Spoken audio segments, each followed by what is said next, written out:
पंचायत आज तक में एक बार फिर से आप सभी का स्वागत है। इस वक्त हमारे बेहद खास मेहमान बिप्लब कुमार देव जी, पूर्व मुख्यमंत्री त्रिपुरा के, आप सह प्रभारी हैं हरियाणा में। बहुत बहुत स्वागत है इस मंच पर आपका। बड़ी मुश्किल डगर पर आपको उतार दिया गया है। पहले आपको प्रभारी बनाया गया हरियाणा का लोकसभा चुनाव के दौरान, और अब 10 सालों की जब सत्ता विरोधी लहर का सामना बीजेपी कर रही है तो सह प्रभारी बनाकर यहां पर भेज दिया गया है। लोकसभा चुनाव से क्या सबक लिया आपने कि 10 में से सिर्फ 5 सीटें आप लोगों के हिस्से में आई, और इस बार ऐसा क्या करने जा रही है बीजेपी की तीसरी बार हैट्रिक लगाने का यहां पर हरियाणा की जनता आपको मौका देगी? देखिए, लास्ट से मैं शुरू करता हूँ। आपने बोला हरियाणा की जनता मौका देगी, तो आपको भी समझ में आता है जनता हमको मौका देने वाले हैं, ऐसा मुझे लगता है। आपके मुंह में घी शक्कर आपने लास्ट में बोलते बोलते जाके हरियाणा के जनता मौका देगी, मैं उसी से शुरू करना चाहता हूँ। देखिए, इलेक्शन होते रहते हैं, हर 5 साल में आता है। हरियाणा के जनता राष्ट्रभक्त है, इमोशंस है। कांग्रेस जिस इशू में इलेक्शन लड़ना चाहते हैं वो पुराने हो चुका है, बैकडेटेड है।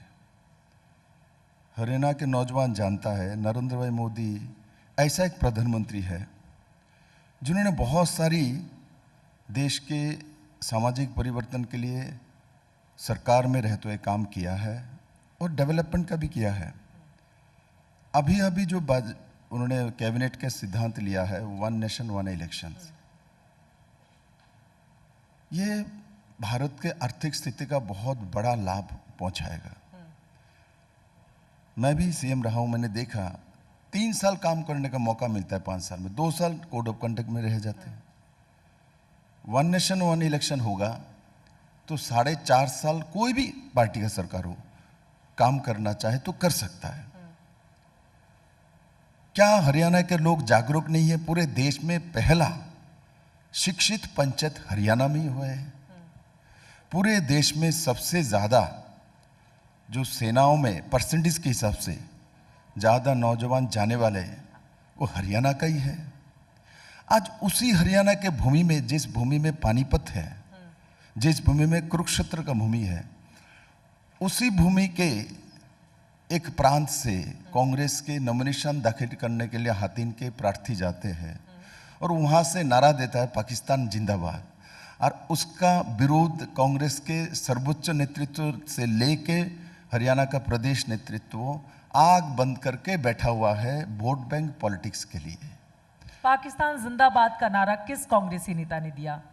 हातिन का, कांग्रेस का जो कैंडिडेट है, नॉमिनेशन दाखिल करते समय वीडियो में है, सबको सोशल मीडिया में है, पाकिस्तान जिंदाबाद, पाकिस्तान जिंदाबाद का नारा लगाया। हाँ, ये बहुत दुर्भाग्य है। हरियाणा जैसा स्टेट में ऐसा करेगा, जो स्टेट जब 370 हम लोगों ने हटाया, सबसे ज्यादा खुश होने वाला जो प्रदेश है, जनता है, वो हरियाणा का जनता है।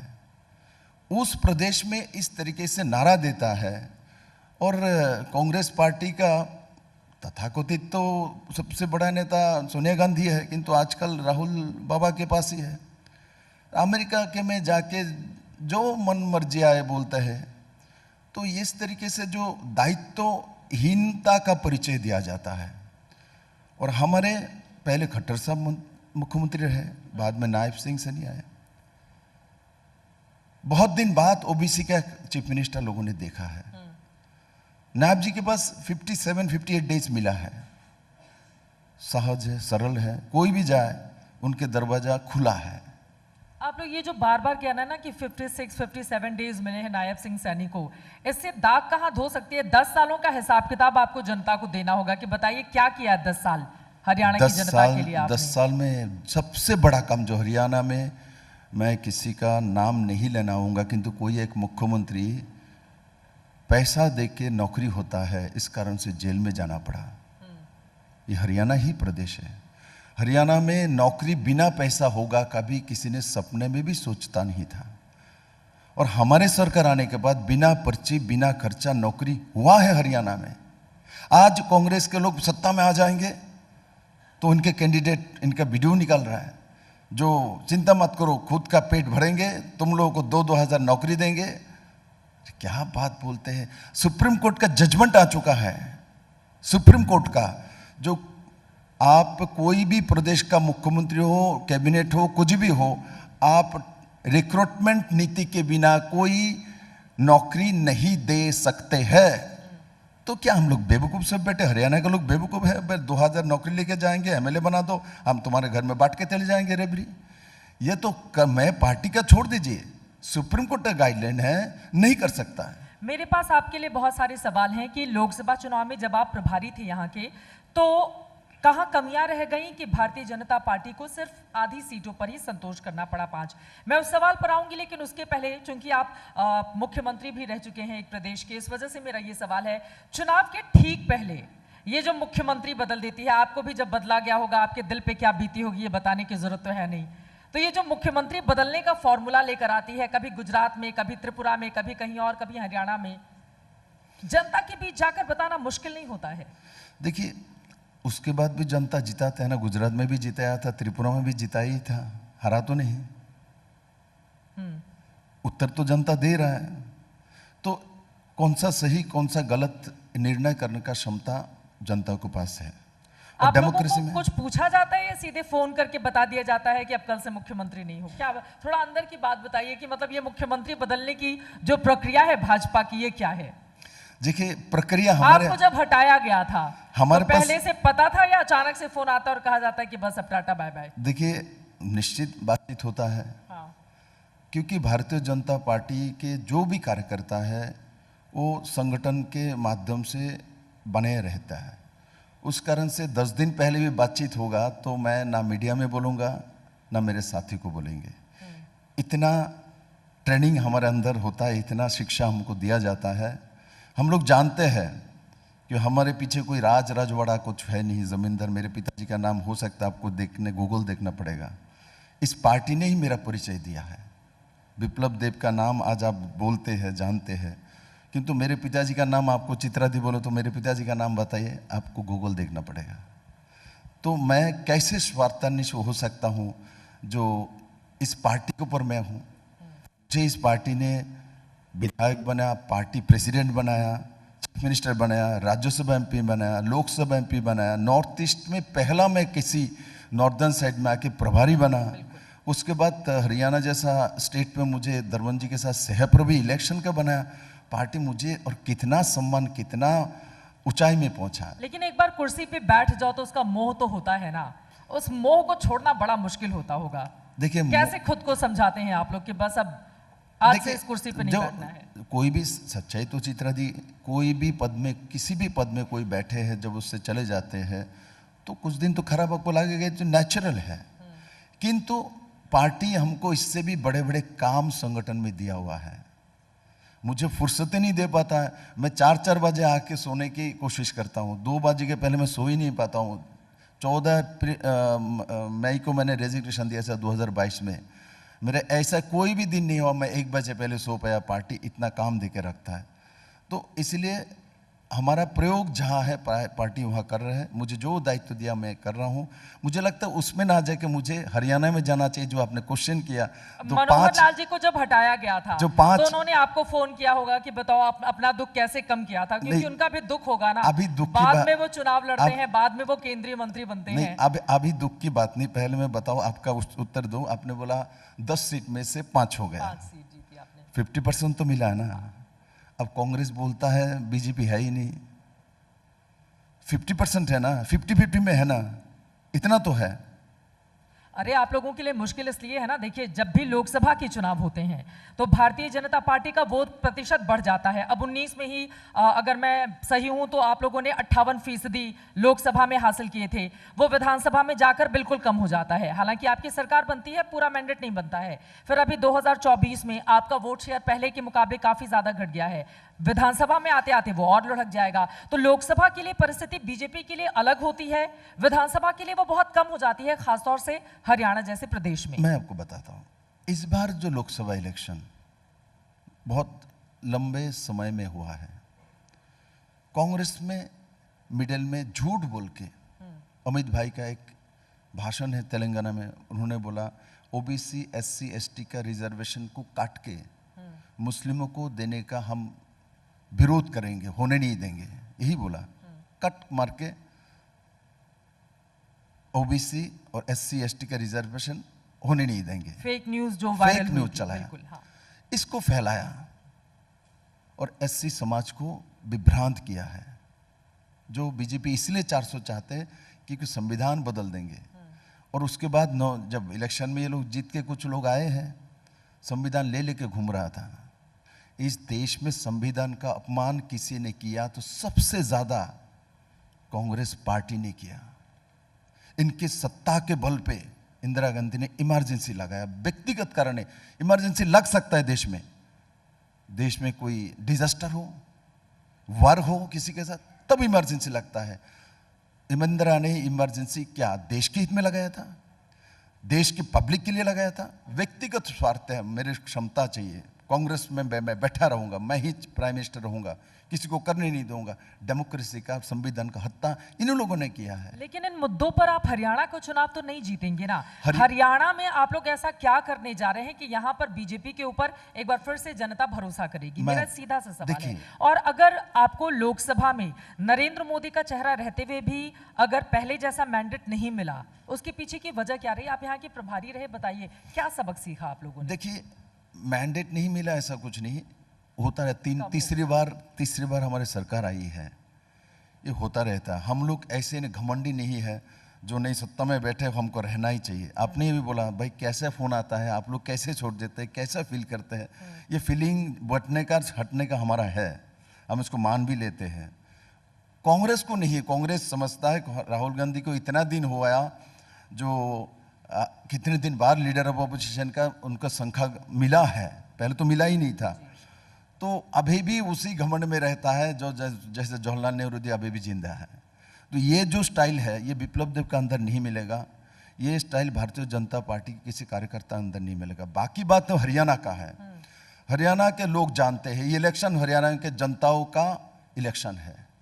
एक ओबीसी चेहरा हमने सामने रखा, एक नया फेस, नया पैकेटिंग, और कांग्रेस ने वही पुराना चेहरा, वही पुराना सोच, वही दलितों को मारने वाला सोच, वही दलित महिला को जलाने वाला सोच, वही अपनी पार्टी का दलित का जो बेटी है उसको बदनाम करने वाला सोच लेके, जो गुहाना में आपके पंचकुला में थाने के सामने जल के कोई दलित समाज के बेटी मर जाता है, वही तो सत्ता हुड्डा बैठे हुए थे, उनको ही तो लोगों ने पराजित करके सत्ता बीजेपी को दिया था। वही लोग पिछले दरवाजे पे आना चाहते हैं। राहुल गांधी का हिम्मत नहीं जो सीएम कैंडिडेट उनको घोषणा करे, हिम्मत नहीं घोषणा, हमने घोषणा कर दिया नायब सिंह से नहीं हमारा होगा, ये तो कांग्रेस और राहुल गांधी का हिम्मत नहीं है जो उनको घोषणा करे। टिकट देते समय वही काम करेगा, बाप बेटा ही घूमेगा। अरे तो आपके तो मुख्यमंत्री हैं, तो आपको तो बताना ही पड़ेगा ना कि नायब सिंह सैनी मुख्यमंत्री हैं। वहां पर कभी कोई मुख्यमंत्री है नहीं, हुड्डा जी 10 साल रहे, ऐसा नहीं होता, उनका दौर था, लेकिन अभी तो कुमारी शैलजा हैं, रणदीप सुरजेवाला हैं, भूपेंद्र हुड्डा हैं, कई लोग हैं रेस में। नहीं, हमारे बहुत सारे स्टेट में इलेक्शन होता है, जो मुख्यमंत्री रहा है, जो मध्य प्रदेश में भी इलेक्शन हुआ है, मुख्यमंत्री रहा है, उन्हीं को दोबारा मुख्यमंत्री बनाते हैं, ऐसा नहीं होता है, ऐसा नहीं होता है। तो इसलिए ये जो विशेषण बीजेपी के लिए सही नहीं होता है। जो मुख्यमंत्री बने रहेंगे इन्हीं को घोषणा करना पड़ेगा, इन्हीं को आगे लेके जाना पड़ेगा। ये कांग्रेस में होता है कि फैमिली पॉलिटिक्स करता है। आप जितना भी कोशिश कर लो, कांग्रेस में दुनिया में कोई भी आके बैठ जाए, कांग्रेस के प्राइम मिनिस्टरियल कैंडिडेट वो गांधी परिवार से ही होगा। हम जितना मेहनत करेंगे, विप्लव देव मेहनत करते किया तो सीएम भी बन गया। अब डॉक्टर मनमोहन सिंह कहाँ गांधी परिवार से थे? देखिए, मनमोहन सिंह, नरसिम्हा राव कहाँ गांधी परिवार से थे? नरसिम्हा राव तो कैसे है आपको मालूम है, कैसे उनको हटाया वो भी आपको मालूम है। संख्यालघु को सरकार चलाया, उसके बाद नरसिम्हा राव का गांधी परिवार के साथ क्या हुआ, उसके बाद सीताराम केसरी का क्या हुआ, कैसे उठा के फेंक दिया गया है। यहाँ सुरक्षित नहीं कोई, बिना गांधी परिवार कोई आएगा तो उसका तो भाई देहो तो चलो, उनका कपड़ा तक छीनने की तैयारी में रह जाता है। ठीक है, मैं एक बार फिर से आ जाती हूँ। देखिए, हरियाणा की जमीन पर जब कांग्रेस पार्टी अपना प्रचार प्रसार करती है तो वो रोजगार को बड़ा मुद्दा बनाती है, दूसरी तरफ पहलवानों को लेकर वो बार बार वो तस्वीरें सबको दिखाने की कोशिश करती है कि कैसे देखिए जब पहलवान नई संसद की तरफ कूच करने की कोशिश कर रहे थे तो बीजेपी की ओर से उनके ऊपर अत्याचार किया गया। अब तो विनेश फोगाट हिस्सा भी बन चुकी हैं, वो कांग्रेस पार्टी की उम्मीदवार हैं। तो ये जो पहलवानों वाला मुद्दा है, क्या वो बीजेपी के लिए नुकसानदेह साबित होगा? देखिए, क्या नुकसान देगा, क्या हमारे पक्ष में आएगा, वो तो जनता तय करेगा। हमने 10 साल काम किया, आपको मैंने बोला बिना पर्ची बिना खर्ची हमने नौकरी दिया। कांग्रेस अभी से बोल रहे हैं हम आएंगे तो 2000 नौकरी एक एक एमएलए बांटेगा और इसमें से पैसा लो कुछ भी करो, ऐसे ऐसे बयान आ रहा है। हमने इलेक्शन कमीशन को भी लिख के दिया हुआ है इसके ऊपर। कांग्रेस सत्ता किस लिए चाहता है उनके पास, उनके जो गारंटी पत्र जारी किया, इनको शर्म नहीं आता कांग्रेस को? हमारे साथ हिमाचल प्रदेश है, ओल्ड पेंशन स्कीम लागू करेंगे बोल के वहां सत्ता में है, झूठ बोल के। लोकसभा में 8,500 रुपए करे खटाखटना फटाफट देंगे ऐसा महिला को बोल के लोगों का वोट लिया है। SC ST रिजर्वेशन खत्म कर देगा बोल के लिया है।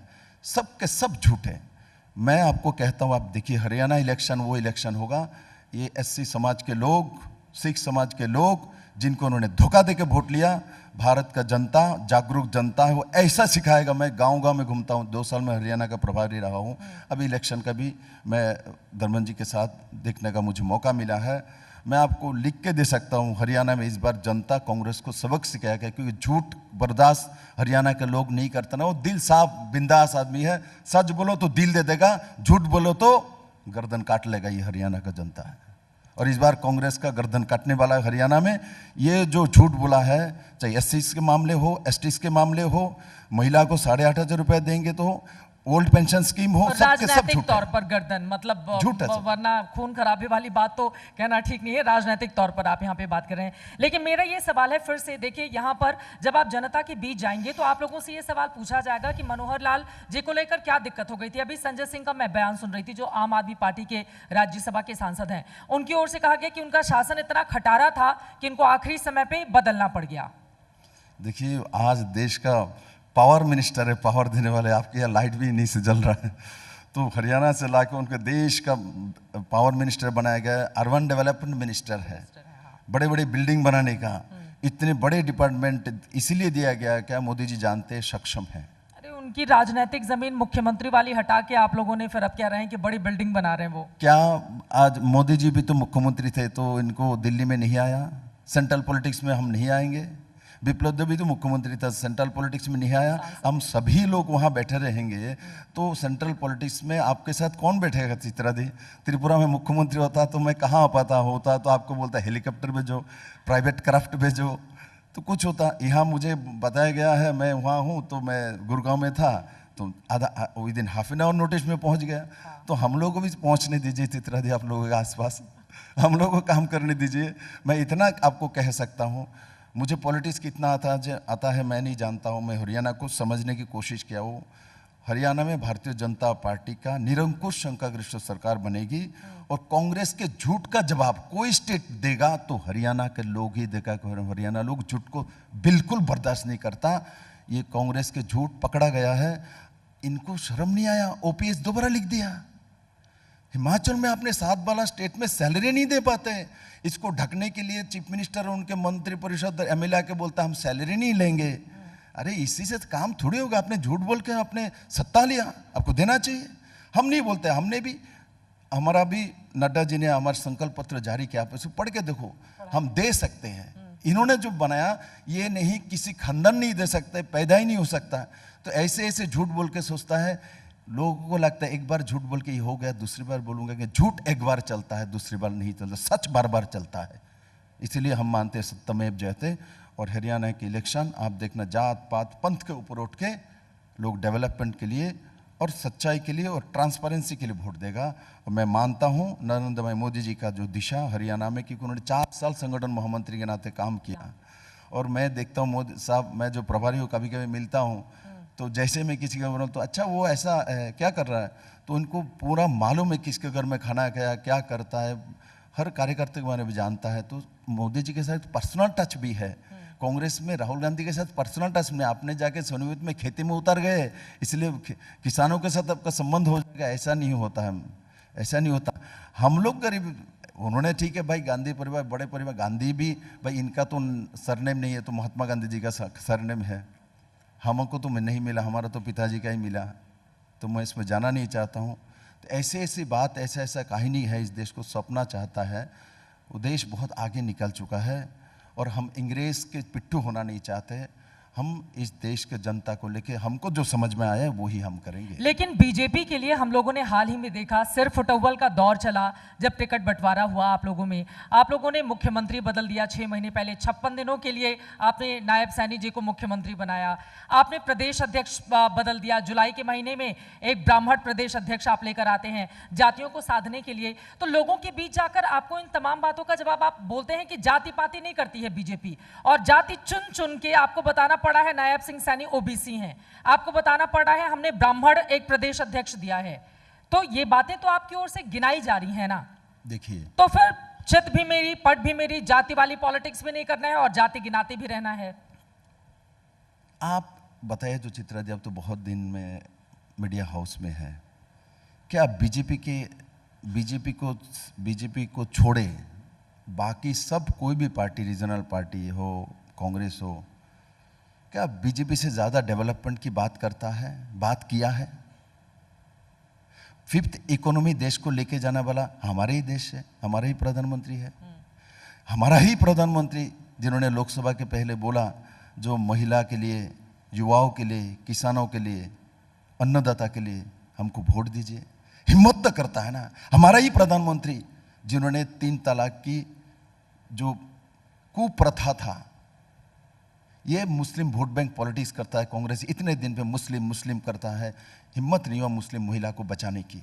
साहबानों के इसमें 70 साल की लेडी को सुप्रीम कोर्ट जब बोलता है खरपोश दो, और राजीव गांधी अपने संख्याबल पे मुस्लिम तुष्टिकरण के कारण उस महिला को न्याय नहीं देता, और मोदी आके 3 तलाक उठा के मुस्लिम महिला को न्याय दिलवाता है। क्या ये कांग्रेस कभी किया है? कई रीजनल पार्टी ने किया है? 33% रिजर्वेशन महिला के लिए दिया। सोनिया गांधी महिला यूपी के चेयरमैन होने के बाद भी उनके सामने लालू प्रसाद पार्टी के लोग फाड़ के फेंक देता है। क्या ये मोदी जी ने किया? क्या बीजेपी ने नहीं किया? हम जात पात पंथ के ऊपर उठ के काम करते, किंतु हम भारत के सनातन को विश्वास करते, हम गोत्रों को विश्वास करते। क्योंकि जब मैं जन्म लेता हूं तो भी पूछा जाता है मेरे माँ बाप को गोत्रों क्या है, और जब मेरा मृत्यु होता है तब भी पूछा जाता है गोत्र क्या है। जब मैं शादी विवाह करता हूं तब भी पूछा जाता है गोत्र क्या है। जब मंदिर में पूजा करता हूं तब भी पूछा जाता है गोत्र क्या है। इसलिए सनातन हम मानते हैं, किंतु इसके साथ हम डेवलपमेंट भी चाहते हैं। हम दोनों को मान के चलने वाले लोग हैं। ठीक है, सनातन पे अब हम बाद में जाएंगे, लेकिन अब मैं आ जाती हूँ कुछ राष्ट्रीय मुद्दों पर। चूंकि आप बीजेपी के सांसद भी हैं, बहुत लंबा आपका अनुभव है। मेरा ये सवाल है, शुरुआत में ही कार्यक्रम के आपने 1 नेशन 1 इलेक्शन की बात कही, उसको लेकर सरकार कैसे आगे बढ़ रही है? उसको लेकर क्या है प्लान? अभी तक क्या कामकाज हुआ है, और कब तक उम्मीद की जा सकती है कि इस देश में, मतलब अगर मैं वोटर हूँ तो मैं लोकसभा के लिए अलग वोट करने के लिए जाती हूँ, विधानसभा के लिए अलग वोट करने जाती हूँ, एक ही समय में वो कौन सा साल होगा जब मैं वोट करने के लिए जा पाऊंगी, लोकसभा विधानसभा दोनों के लिए? कोई टाइम फ्रेम है क्या? टाइम फ्रेम निश्चित है। अभी देखिए कैबिनेट में उसको पास हुआ, ठीक है। उसके बाद डिलिमिटेशन है। महिला रिजर्वेशन बिल पास कराया तो उसको भी डिलिमिटेशन करके हमको सीट बढ़ाना पड़ेगा। उसी समय मुझे, जहाँ तक पूरा जानकारी, मैं कैबिनेट का सदस्य नहीं हूँ, जो जानकारी आपके पास है मेरे पास वही जानकारी है। सांसदों से राय तो लेती होगी ना बीजेपी? बतौर सांसद क्या आप लोग सलाह देते हैं? नहीं, बतौर सांसद सलाह तो अभी देना जब शुरू होगा, जो दिया, जो इसका डिबेट आज से नहीं, 1 नेशन 1 इलेक्शन की बात बहुत पहले 1994 में आडवाणी जी ने बोला था, आप याद करिए। इसलिए बीजेपी वो पार्टी है जिसके नेता देश के बारे में सोचता है, देश के भविष्य के बारे में सोचता है, युवाओं के रोजगार के बारे में बोलता है। नहीं, आपने शुरू में ही 1 नेशन 1 इलेक्शन का जिक्र किया था, तो इस वजह से मुझे लगा कि आप इस बारे में देश को बताना चाहेंगे कि इसको लेकर कैसे आप आगे बढ़ने वाले हैं। इसको लेकर जितना जल्दी हो, जो संवैधानिक, जो हमारे इसमें एक टीम बना हुआ था, इसमें हमारे जो राष्ट्रपति, जो हमारे कोविंद जी थे, जो पूर्व राष्ट्रपति, इनके चेयरमैनशिप में बना है, वो रिपोर्ट आया है। रिपोर्ट जमा करने के बाद कैबिनेट ने सिद्धांत लिया, इसको करना है। इसका एक प्रोसेस है, इस प्रोसेस में लाके मैं जहाँ विश्वास करता हूँ, मोदी जी का जो काम है बहुत तेजी गति से होता है। जो भी काम हाथ में लेते हैं, जो भी समय मान के चलो 1 साल के अंदर करें, 6 मंथ के अंदर करेंगे तो 4 महीने में ही करता है। ये मोदी जी का काम का प्रैक्टिस। राहुल गांधी कह रहे हैं कि सरकार तो इतनी दबाव में है, देखिए हमने 240 पर रोक दिया है भारतीय जनता पार्टी को, और बहुत सारे मामलों में यू टर्न सरकार बन के रह गई है भारतीय जनता पार्टी। इन्होंने तो 100 नहीं पहुंच पाए, वो क्यों नहीं बताता? हमारे 240, इसलिए इनको चिंता है। वो अपने कांग्रेस के लिए सोचे, जो 100 नहीं कर पाया और 3 बार मैं सोनी बना। कांग्रेस लेकिन डबल तो हो गई ना, 52 से 99 पे अगर पहुंच गई तो डबल के आसपास तो हो ही वही मैं कह रहा हूँ ना, थर्ड डिविजन में पास करने वाला बच्चा 45% मार्क ले लिया तो आपको लगता है बहुत कुछ कर लिया। मोदी जी को तो सभी समय वो क्या बोलता है उसको 90-95% मार्क्स मिलता है, ऐसे लोगों को लगता है ये तो ब्रिलियंट बहुत है, इसको 80% कैसे आ गया, सवाल हुआ है। तो बात हुआ है राहुल गांधी को सभी समय 30 मार्क्स मिलके ही पास करना होता है, इस बार 35 मिल गया। लेकिन आप लोग भी जब संसद में बच्चे बैठते खुश हो रहा हैं, है। देखिए इस तरह का माहौल है कि वहां पर कांग्रेस पार्टी, विपक्षी दल बहुत सारे मुद्दों पर आप लोगों पर भारी पड़ जाते हैं। आजकल राहुल गांधी भी शानदार भाषण दे रहे हैं, संसद के अंदर भी बाहर भी, तो बीजेपी उससे डरी हुई है। कांग्रेस पार्टी ये दावा करते हुए सोशल मीडिया पे तमाम वीडियोस क्लिप वो लगातार शेयर करती है, वायरल करती है। डरता वो व्यक्ति जो गुनाह करता है, डरता वो व्यक्ति जो भ्रष्टाचार करता है। मोदी वो व्यक्ति न गुनाह किया न भ्रष्टाचार किया है, और 13 साल मुख्यमंत्री रहे, 10 साल प्राइम मिनिस्टर रहे, कोई व्यक्ति उनके ऊपर एक उंगली नहीं उठा सकता। और गांधी परिवार बोलता है, बोफोर्स से लेकर सब के सब दाग उनके ऊपर लगा हुआ है, तो इसलिए दाग लगा हुआ व्यक्ति दूसरे के ऊपर उंगली उठाए तो बाकी उंगली उनके तरफ दिखाते हैं। तो इसलिए पहले खुद को सुधार ले, उसके बाद हमारे तरफ उंगली दिखाए। मेरा एक और सवाल है, देखिए हरियाणा के आप सह प्रभारी हैं अभी विधानसभा चुनाव में, लेकिन इसी के साथ ही साथ जम्मू कश्मीर में भी वोटिंग चल रही है, 2 चरणों का वहां पर अभी वोट पड़ना बाकी है। वहां पर गृह मंत्री अमित शाह की ओर से अब मुस्लिम त्योहारों के मद्देनजर मुफ्त में सिलेंडर देने का ऐलान कर दिया गया। तो आप लोग भी चुन चुन कर इंतजार करते हैं कि चुनाव आए, उस समय लोगों को, वोटरों को लुभाने के लिए, भैया ये तो मुसलमान हमें वोट करता नहीं है तो चलो ये वाला भी ट्राई करके देख अच्छा, लें। इतना ही लुभाना होता हम 370 उठाते, आर्टिकल 35 मुक्त करते हैं। कितना पंगा लेना पड़ा, 3 परिवार हमारे लिए कितना बददुआ दिए जा रहे, कितना संग्राम करे जा रहे, बोल रहे हम इलेक्शन में जीत जाएंगे तो 370 दोबारा लागू कर देंगे। तो हम तुष्ट नीति में राजनीति नहीं करते, किंतु एक महिला को अधिकार, हरियाणा में हमने 500 रुपये में सिलेंडर दिया तो जम्मू कश्मीर क्यों नहीं देंगे? हमने 370 इसलिए उठाया, जो हरियाणा में SC/ST को रिजर्वेशन और सुविधा मिलता है, जम्मू कश्मीर में क्यों नहीं मिलेगा? हम 370 इसलिए उठाया, एक देश में एक प्रधान, एक निशान और एक संविधान ही होना चाहिए। जो लोग संविधान लेके घूमने वाले लोग हैं, इन्होंने कभी बलिदान दिया? बीजेपी के जो फाउंडर है डॉक्टर श्यामा प्रसाद मुखर्जी ने एक प्रधान, एक निशान और एक संविधान के लिए अपना जीवन बलिदान दिया। मंत्रिपरिषद निकाल के वहां जाके अपने को बलिदान देके प्रमाणित किया। कांग्रेस कहां से बलिदान सीखेगा? ये तो लेने वाले लोग हैं, देने वाले लोग नहीं है। मुझे तो वो नारा भी याद आ जाता है जब आप लोग लगातार लगाते थे कि जहां हुए बलिदान मुखर्जी वो कश्मीर हमारा है, लोकसभा चुनाव में। लेकिन कश्मीर में आप अपने उम्मीदवार तो उतारते नहीं हैं। अभी विधानसभा में क्या कमाल कर ली जाएगी बीजेपी वहां पर? देखिए, ये तो जनता तय करेंगे, ये तो जनता तय करेंगे। हम एडवांस पहले नहीं बोल देते हैं। बस जम्मू कश्मीर में अभी 2 पार्ट हुआ है, अभी इलेक्शन चल रहा है, इलेक्शन होने दिए, रिजल्ट आने दीजिए।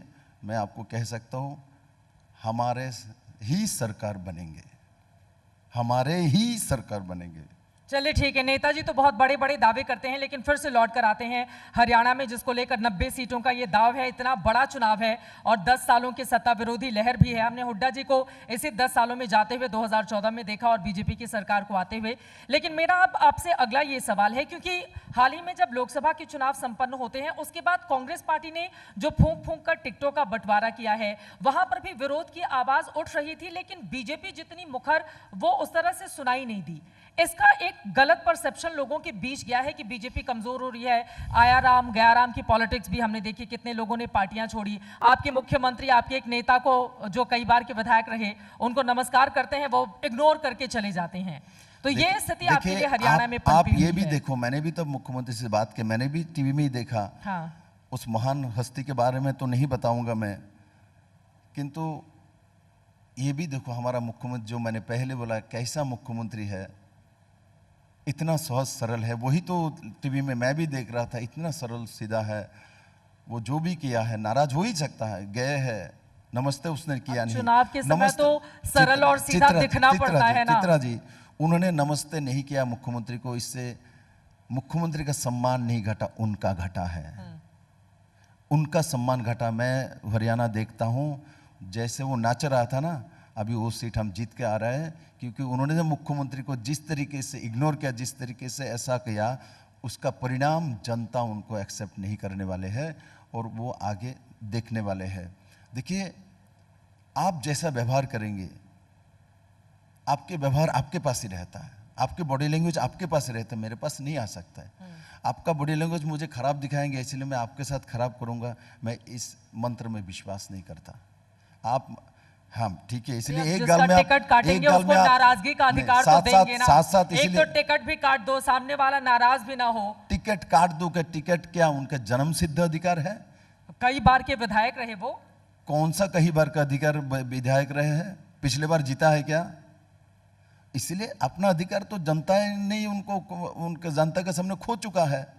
इसलिए आप जनता के बाद आप एमएलए होते तो, हमारे तो बहुत सारे एमएलए मंत्रियों को टिकट हमने नहीं दिया, काटा शब्द नहीं दिया, दूसरे काम पे लगाया। ठीक है, तो काटा शब्द नहीं होना चाहिए। हमारा हिम्मत है, कांग्रेस ने तो अपने एमएलए के एक की भी 10 साल सरकार में रहने के ना रहने के बावजूद भी एक के ऊपर भी नहीं लगाया। ऐसा क्या, एक तो जेल में उनको भी टिकट दिया, 2 के ऊपर ईडी का जो करप्शन का चार्ज है, इसका हजारों करोड़ रुपए संपत्ति जब्त है, उनको भी देना पड़ा, क्योंकि इनको नहीं देगा, ये हुड्डा का नाम बता देगा लिया के प्रेस ठीक है। कॉन्फ्रेंस। कार्यक्रम के हम आखिरी हिस्से में हैं। देखिए, यहाँ पर आपका सीधे सीधे मुकाबला कांग्रेस पार्टी से है, लेकिन आम आदमी पार्टी ने भी 90 सीटों पर अपने उम्मीदवार उतारे हैं। तो उसके उतरने से क्या बीजेपी फायदे में रहेगी? अगर सत्ता विरोधी जो वोट है वो बट जाते हैं तो आम आदमी पार्टी के पॉलिटिक्स को कैसे देख रहे हैं आप? ये आम आदमी पार्टी, इसको क्यों आप सब मिडिल में लाते हैं? इनका क्या जरूरत है? कौन है हरियाणा में? 2 राज्यों में उनकी सरकार है। कई, अब गुजरात में आपके 5 विधायक उनके जीते, कांग्रेस को नुकसान किया आम आदमी पार्टी ने। गोवा में उनके 2 विधायक हैं। आप क्या उनको सीरियसली मत लो? मैं तो वो जो पहली बार प्रधानमंत्री जी इलेक्शन लड़ रहे थे वाराणसी से, ये चले गए थे वहां से उनको हराने के लिए, जमानत जब्त करके वापस आ गए ट्रेन में। वो कहानी भी तो थोड़ा लोगों के सामने बुलाइए। उतावला बहुत ज्यादा हो जाता है। उतावला जो है ना, नहीं, अरविंद केजरीवाल की जमानत नहीं जब्त हुई थी 416 दूसरी सीटों पर, मतलब देश के अलग अलग। अब अरविंद केजरीवाल की तो जमानत नहीं जब्त हुई। इस पार्टी में केजरीवाल ही है। आप आम आदमी पार्टी आप बोल रहे हो, मैं कहता हूँ केजरीवाल पार्टी है। हाँ। बाकी को थोड़ी गिनते, इनको जिनको लेकर करता है। इनको जेल में रहा है तो मुख्यमंत्री रहते हुए रहा है, जेल में वहां का सरकार चलाना तो उनको मिसेज चलाएगा। एक सहानुभूति फैक्टर तो काम करेगा ना अरविंद केजरीवाल के पक्ष में। जेल से बेल में आया था ना, सातों सीट बीजेपी को मिला है लोकसभा में, बेल लेकर आया था। हमको अन्याय किया है। देखो, हरियाणा में वो प्रचार कर रहे हैं, आपको फायदा करेंगे नुकसान करेंगे? देखो, मैं ऐसे व्यक्ति से ना हमको फायदा की जरूरत है ना इन लाभ की जरूरत है। वो दूर रहे तो हमारे लिए अच्छा है। पिछली बार आपको गठबंधन की सरकार बनानी पड़ी थी। आखिरी मेरा सवाल है, इस बार क्या स्थिति, क्या पोजीशन रहने वाली है? सह प्रभारी के तौर पर सही आंकड़े बताए गए, ऐसा गोलमोल नेताओं वाले जवाब नहीं। अभी आपके अध्यक्ष जी बता के गए हैं 90 में से 62 जीत जाएंगे। देखो, मतलब सपना भी देखा तो इतना बड़ा 62 जो आज तक कभी आया नहीं है। देखिए चित्रा जी, मैं इतना कह सकता हूँ, हरियाणा में भारतीय जनता पार्टी का निरंकुश संख्यागरिष्ठ सरकार बनने वाला है। और जो आपने पहले बोल दिया, बोले सभी पॉलिटिशियन ऐसे ही बोलता, अपना सरकार बोलेगा। अब कांग्रेस को पूछिए वो भी यही बोलेगा, आम आदमी को पूछिए वो भी बोलेगा, आप किसी निर्दलीय उम्मीदवार को पूछिए वो भी बोलेगा मैं ही सरकार बना रहा हूं। वो तो बोलेगा ही, किंतु आपको भी जज करने का क्षमता है। मेरा भी बॉडी लैंग्वेज है, मेरा भी फेस रीडिंग है, मेरा भी काम करने का तरीका है, बीजेपी का भी एक तरीका होता है। मैं आपको कह सकता हूं, बीजेपी निरंकुश संख्यागरिष्ठ सरकार बनेगी हरियाणा में, और जनताओं का आशीर्वाद से बनेगी। और हुड्डा एवं हुड्डा के पुत्रों को सबक सिखाएगा। गांधी को भी झूठ बोल के राजनीति हरियाणा के लोग मानता नहीं, ये झूठ पकड़ा गया है।